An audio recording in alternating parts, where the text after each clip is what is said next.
नांदेड जिल्ह्यातील नायगाव तालुक्यातील नरशी इथल्या मुख्य रस्त्यावर अपघातात एका तरुणाचा मृत्यू झालाय। अमोल वडजे असे मयत युवकांचे नाव असून तो नरशी शहरातील रहिवासी होता। अपघाताची ही घटना सीसीटीव्ही कॅमेऱ्यात चित्रित झाली आहे। मध्यधुंद ट्रक चालकाने मोटरसायकलीला धडक दिल्यानंतर त्या चालकाला नागरिकांनी चांगला धडा शिकवला। चिडलेल्या नागरिकांनी चालकाला चोप देत मद्यप्राशन करून ट्रक चालवण्यापासून रोखले। लातूर फाटा ते विष्णुपुरी रोडवर आज दुपारी हा प्रकार घडलाय। नांदेड जिल्ह्यातील ज्येष्ठ नेते भास्करराव पाटील खदगावकर हे आपल्या समर्थकांसह राष्ट्रवादी काँग्रेसमध्ये प्रवेश करणार आहेत। येत्या 23 मार्च रोजी नरशी येथे उपमुख्यमंत्री अजित पवार यांच्या प्रमुख उपस्थितीत त्यांचा प्रवेश सोहळा होणार आहे।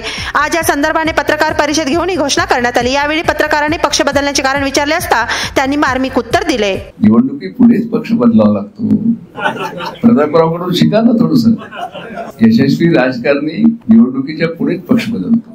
महादेव पिंपळगाव जवळ शनिवारी झालेल्या अपघातातील 3 जखमींचा मृत्यू झालाय तर 5 जणांवर सध्या उपचार सुरू आहेत। या अपघातात जखमी झालेल्या महादेव पिंपळगावच्या शंकर बोडके या शेतकऱ्याचा आज उपचारादरम्यान मृत्यू झाला। यातील उर्वरित जखमीवर सध्या उपचार सुरू आहेत।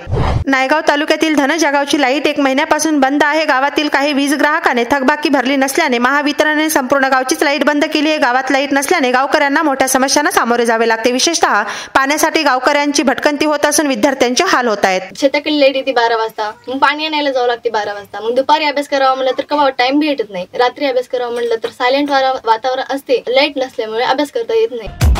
नमस्ते नांदेड, नमस्ते नांदेड, जीवा भावाचं नाव नमस्ते नांदेड, गरजे आपले नाव नमस्ते